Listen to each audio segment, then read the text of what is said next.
Oh yeah, she was drowning. I looked over and saw this girl, and if you ever see someone drown, not in Hollywood but in real life, very distinctive. I mean, it almost is something that happens in slow motion. It's very quiet. When you hear about people that say, well, how did no one see that? Well, when people drown, it's slow, it's quiet, it happens below the surface, and it's very distinctive. So when I looked over at the 6-year-old girl, my only thought was, why isn't anyone helping her? I mean, she's obviously drowning. Why isn't anyone around her just giving her a hand? Or the other lifeguards, why aren't they helping? So I did what I was supposed to do. Of course, I didn't get up and think, God, now's my chance to be a hero.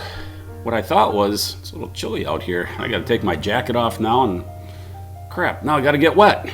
And I'll never forget that thought. I always wondered what I would do when I had to go save someone, but it's what I was trained to do. It's what I was paid to do. I was a lifeguard at that pool. So I jumped in the water, I got to this girl, and sure enough, as soon as I touched her, just like they taught us in training, that girl spun around fast like a kitty cat. And she put a death grip on me with her arms, her legs. And that girl had the strength of someone who was dying. You don't get that kind of strength unless you are on the verge of dying and you know you're dying. So I got her back to the edge of the pool. We took care of business and just went back to work. It's just what we do. Well, a few years later, I was down on Lake Michigan with a friend Dave. We're playing in the waves on our jet skis, and we're taking a break, sitting on the beach, and I see these kids on the jetty, and I see one in the water. I'm like, what in the world is he doing? I'm like, he looks like he's drowning. Again, it's the same thing. Very distinctive because they can't get their head above the water. They're fighting. That's all they're doing is fighting to get their head above the water. And they're not waving for help. They're not yelling for help. They're not splashing for help. They're putting 100% of their energy just trying to get that head above the water, just trying to get that breath of air. It's a very distinctive look. If you've never seen anyone drowned, the first time you do, you'll recognize it, or hopefully you recognize it. Anyhow, I couldn't figure out why his friends weren't helping, and I dragged my jet ski into the water, and I ran out there, and I saved him. Now, this kid was going down. But again, I had a life jacket on. I didn't put myself at risk. I made sure that I gave him my ankles. I swung it around and I let him grab onto my legs, and then he climbed up my body, but I was on the jet ski holding on, and I had a life jacket on. So I knew I was never at risk. So I got him to the shore, and he just said, thanks, and then he went off and did what he did, and Dave and I went back to jet skiing in the waves. I mean, again, I didn't really think much of it, because that's what people are supposed to do. If you see someone who needs help, you just help them. You're not really a hero for doing it. That's what you're supposed to do. So now that we've got this pandemic, and there are all these commercials about all the heroes, all these people doing their jobs and how heroic they are, well, I'm very grateful they're there. I'm glad people have gone to medical school. I'm glad they've gone to nursing school, to doctoring school, and done all that extra education. I mean, that's brutally tough. It's expensive. There's a lot of risk. They work hard.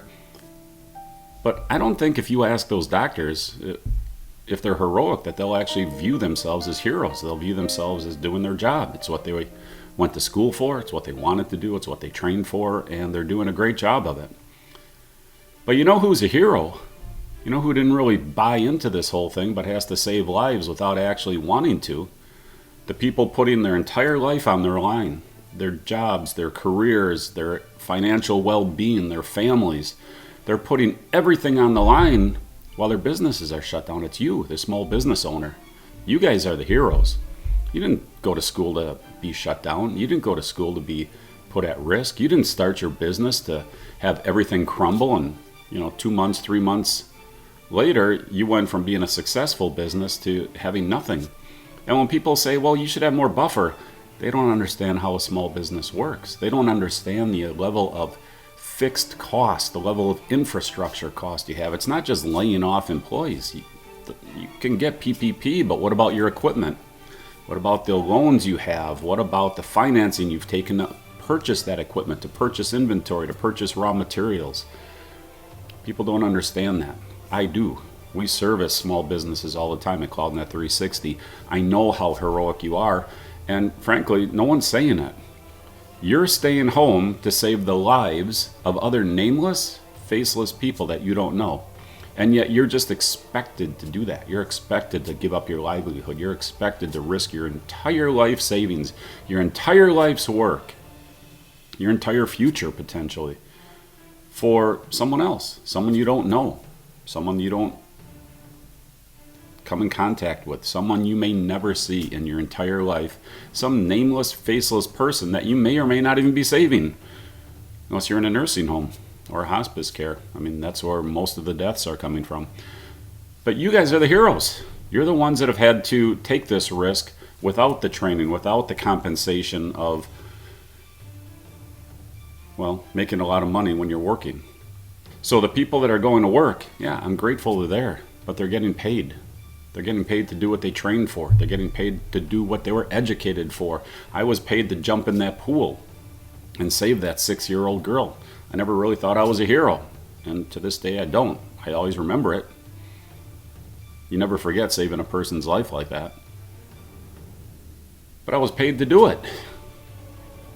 You guys are the heroes. I applaud you guys for doing what you're doing. I hope your business gets back into gear as quickly as possible. I want you to know that if there's anything we can do, if there's any way we can help support you, if you need help, consulting, software, whatever it is that we can do, I want to make sure we help you through these tough times, because you are the heroes. I congratulate you, salute you, whatever you want to say. But I think you need that recognition. All right? Well, I'm going to get off this video. I've got a bunch of other things to do because we've got some things that are shut down too. So we're doing extra things as well. But I want to take this time and just congratulate you and at least acknowledge you for the sacrifices that you are making. All right, this is Gary with CloudNet 360, hoping you get through this and are able to sell more faster when you finally can. All right, have a great day. Bye now.